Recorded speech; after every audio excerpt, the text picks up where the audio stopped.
पत्रकार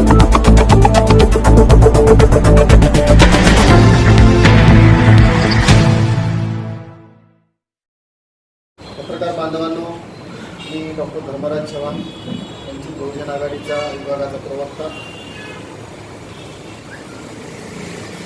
तुम्हाला एकंदरीत महाराष्ट्राची परिस्थिती माहिती आहे.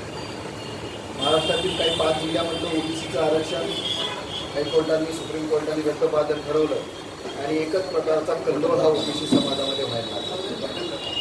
त्या संदर्भातली राज्य सरकारची भूमिका, केंद्राची भूमिका, त्याचबरोबर वेगवेगळ्या पक्षांची भूमिका आणि वंचित बहुजन आघाडीची भूमिका या संदर्भाची माहितीचं विश्लेषण करण्याची एक भूमिका वंचित बहुजन आघाडीची काय असायला पाहिजे हे मांडण्यासाठी आज ही पत्रकार परिषद होत आहे. तुम्ही पाहत आहे की संबंध महाराष्ट्रावर वेगवेगळ्या पक्षाचे आंदोलनं चालू आहेत. त्याच्यामध्ये काही सत्ताधारी पक्षाचे प्रतिनिधी आहेत ओबीसीचे, काही विरोधी पक्षाचे प्रतिनिधी आहेत. पण ह्या दोघांचाही ज्यावेळेस आपण एकत्रितपणे विचार करतो त्याच्यातली काही प्रतिनिधी असे आहेत विरोधी पक्षातले की ते मागं मंडल आयोग लागू झाल्यानंतर त्यांची प्रतिक्रिया होते की तुम्हाला मंडल पाहिजे की कमंडल पाहिजे.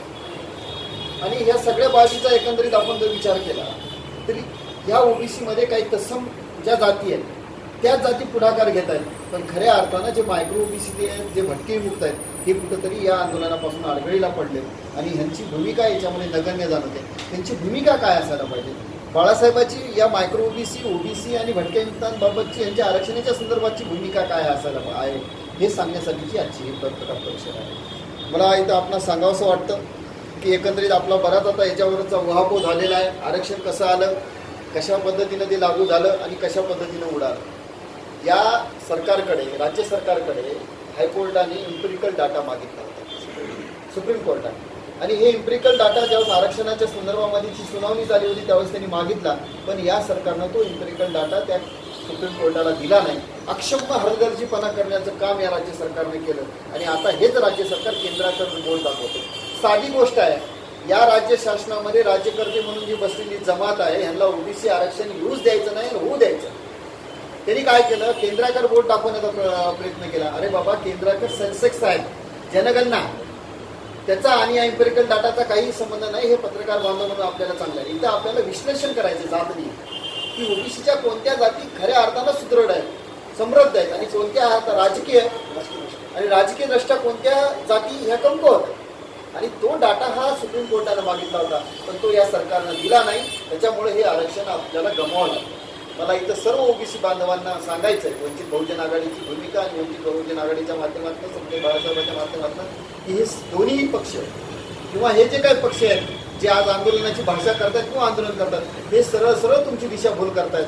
तुम्हाला सांगितलं एक जातं, तिथं होतं एक, त्यांच्या ध्यानी मनात नाही की तुम्हाला आरक्षण द्यायचं. फक्त काय करायचं आहे, आरक्षण देण्याचा एक बाबूबुवा उभं करायचा किंवा एक ढोंग उभं करायचं की आम्ही आरक्षणाच्यासाठी आहोत. आमचं सरळ सरळ म्हणणं आहे की तुम्हाला जर एवढाच पोळका आहे ना समाजाचा जातीचा तर तुमच्या सत्तेच्या खुर्च्या खाली करा, राजीनामे द्या, पदाचे राजीनामे द्या, दबाव आणा. मराठा आरक्षणाच्या संदर्भाची भूमिका मांडताना सुद्धा साहेबांनी तुम्हाला सांगितलं. म्हणजे ह्या सगळ्या भूमिका एकंदरीत पाहताना जे ओबीसीचे नेते म्हणून घेणारे लोक आहेत, जे रस्त्यावर उतरण्याची भाषा करतात, ते फक्त आणि फक्त काय करतात, कृष्णा मावशीसारखं प्रेम दाखवतात ओबीसीच्या बद्दल. काही नाही, वरून आहे सगळं. मधातून ते फक्त त्यांच्या पुरतीची फायदा कसा होईल एवढंच करण्याचा प्रयत्न करतात. याच अनुषंगानं सध्या बाळासाहेबांनी भटक्यांमधला जो मायक्रो ओबीसी असेल, वंचित बहुजन आघाडीच्या माध्यमातून त्या मायक्रो ओबीसी असेल, ओबीसी असेल, भटक्यांचा असेल, यांच्यातला जो आपण जसं आता साहेबांनी सांगितलं इम्पिरिकल डाटा, त्याच्यातले सुधारित असुधारित या लोकांचं वर्गीकरण करून त्या लोकांच्या आरक्षणाची इथं तजवीज झाली पाहिजे. आमची याही उपर अशी मागणी आहे. आणि तुम्ही त्रिसूत्री अवलंबना, तुम्हाला ओबीसी आरक्षण देत असताना काही अडचणी येत असतील ना तर तुम्ही त्यांची त्रिसूत्री करा, डिव्हाइड करा.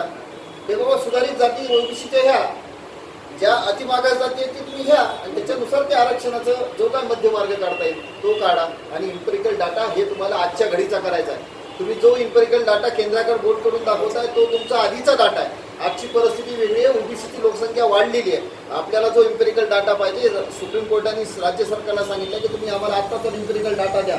आणि हे सरकार त्या केंद्राकडे बोट दाखवते, बोटचुकी भूमिका घेत आहे आणि स्वतःचं काहीतरी कमीपणा झाकण्यासाठी अशा प्रकारचे सोंग आणण्याचा प्रकार या सरकारच्या माध्यमातून आम्ही धिक्कार करतो. राज्य सरकारचा कुचकामी सरकार ओबीसीला फक्त आणि फक्त गाजर दाखवण्याचं काम या राज्य सरकारच्या माध्यमातून होत आहे आणि केंद्राकडे बोट दाखवून स्वतःचं हे जे कमीपण आहे, स्वतःची जी हलगर्जीपणा आहे तो झाकण्याचा प्रकार या सरकार, या महाविकास आघाडी म्हणते, महाभकास म्हणू आम्ही त्यांना, किंवा ठग आघाडी आहे, महाठगांची आघाडी आहे, ही आघाडी करते. आणि तुम्हाला माहित आहे हा ओबीसीचा, मायक्रो ओबीसीचा जो काही प्रकार आहे, या ओबीसीला, मायक्रो ओबीसीला भटक्यांना राजकीय आरक्षण खऱ्या अर्थानं जर देण्याची प्रक्रिया कुणी जर पार पाडली असेल तर ती श्रद्धे बाळासाहेबांनी लोकसभा आणि विधानसभेच्या निवडणुकीमध्ये पाहिली. तुम्ही पाहिलं असेल मायक्रो ओबीसी भटक्यांना 55 जणांना साहेबांनी तिकीट दिले आणि ओव्हरऑल ओबीसी, मायक्रो ओबीसी आणि भटकेमुक्त मिळून 188 जणांना विधानसभेमध्ये प्रतिनिधित्व देण्याचं काम बाळासाहेबांच्या माध्यमातून झालेलं आहे. म्हणजे हा जो प्रकार आहे खऱ्या अर्थाने जर तुम्हाला एकच गोष्ट सांगायची मला की वंचित बहुजन आघाडीच्या माध्यमातून सध्या बाळासाहेब हे खऱ्या अर्थानं ओबीसीची भूमिका पार पाडतात. ओबीसीच्या आरक्षणाच्या संदर्भामध्ये ज्यावेळेस आरक्षण उडालं त्यावेळेस सुद्धा बाळासाहेबांची भूमिका होती की हे आरक्षण मी ओबीसीनं लढलं. आरक्षणासाठी तुम्हाला रस्त्यावर येण्याची भूमिका घेतली पाहिजे. तुम्हाला माहित असेल ओबीसी आरक्षण के संदर्भ में आज की ये प्रेस कॉन्फ्रेंस यहाँ रखी गई थी. राज्य सरकार के तरफ सुप्रीम कोर्ट ने जो एम्पिरिकल डाटा मंगाया था वो एम्पिरिकल डाटा राज्य सरकार ने न देते हुए केंद्र सरकार की तरफ उंगली दर्शन करने का प्रकार जो सरकार ने किया है, राज्य सरकार ने, उसका वंचित बहुजन आघाड़ी यहाँ पे निषेध करती है. जो मंगा है वो ना देते हुए दूसरे चीज़ की तरफ उंगली दर्शन करना ये राज्य सरकार की सरासर गलत भूमिका है. सुप्रीम कोर्ट मांगता है कि एम्पिरिकल डाटा होना और ये वहाँ बोलते हैं कि वहाँ पे हम सेंसेक्स मांग रहे हैं. कोई भी आरक्षण देने के लिए, राजकीय आरक्षण देने के लिए 10 साल में जब रिव्यू होता है तो आरक्षण देने के लिए एम्पिरिकल डाटा यानी कि क्वांटिटेटिव और क्वालिटेटिव एनालिसिस इम्पॉर्टेंट रहता है. वो देने के बजाय ये सरकार उसमें कुछ आड़े आते हुए कुछ अलग अलग चीज़ें भरते हुए केंद्र की तरफ उंगली दर्शन करना, ये सरासर गलत भूमिका है. हमारा यहाँ साफ आरोप है कि यहाँ बैठे वाले, सरकार में बैठे वाले जो ओबीसी के मंत्रीगण हैं, जो सत्ताधारी है, जो आमदार है, उन्होंने सरकार पे दबाव बढ़ाना चाहिए या राजीनामा देके हमारे साथ आंदोलन में यहाँ पे आना चाहिए. आने वाले दिनों में वंचित बहुजन आघाड़ी की भूमिका ये रहने वाली है कि जो माइक्रो ओबीसी है, जो भटके मुक्त है, जो ओबीसी है, उनको सही जो चीज़ है ये सरकार के बारे में की वो चीज़ वहाँ उनको जाके बताने की और उनका ओबीसी का आरक्षण कैसा खतरे में है, ये लोग किस तरह ओबीसी, भटके मुक्त और माइक्रो ओबीसी की दिशा भूल कर रहे हैं, उनको बता के वंचित बहुजन आघाड़ी के श्रद्धेय बाला साहब अम्बेडकर ही है जिन्होंने ये भूमिका सही मायने में ओबीसी के फायदे के लिए की. वो आप जानते ही हो कि ओबीसी के आरक्षण देने के पहले या आने के पहले ही उन्होंने विधानसभा में 188 जगह पे ओबीसी, माइक्रो ओबीसी, भटके मुक्तों को उम्मीदवारी दी थी. सही मायने में ओबीसी का राजकारण अगर कोई पार्टी करती है तो वो सिर्फ और सिर्फ बाला साहब की वंचित बहुजन आघाड़ी करती है. और यही चीज़ बताने के लिए हम आने वाले दिनों में जिला स्तरीय, तालुका स्तरीय माइक्रो ओबीसी, भटके मुक्त मेड़ावे लेंगे. उनको ये सरकार की जो भूमिका है, ये जो हलगर्जीपना है, उनके निदर्शन में लाएंगे और सरकार के अपोज में, सरकार के विरोध में एक बहुत बड़ा जन आंदोलन खड़ा वंचित बहुजन आघाड़ी करेगी.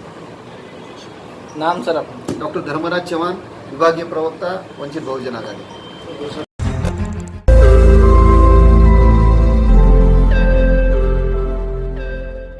रोज नई खबरों को देखने के लिए हमारे औरंगाबाद समाचार चैनल को सब्सक्राइब कीजिए और नोटिफिकेशन पाने के लिए हमारे बेल आइकन को दबाइए ताकि हर खबर की नोटिफिकेशन आपको मिलती रहे.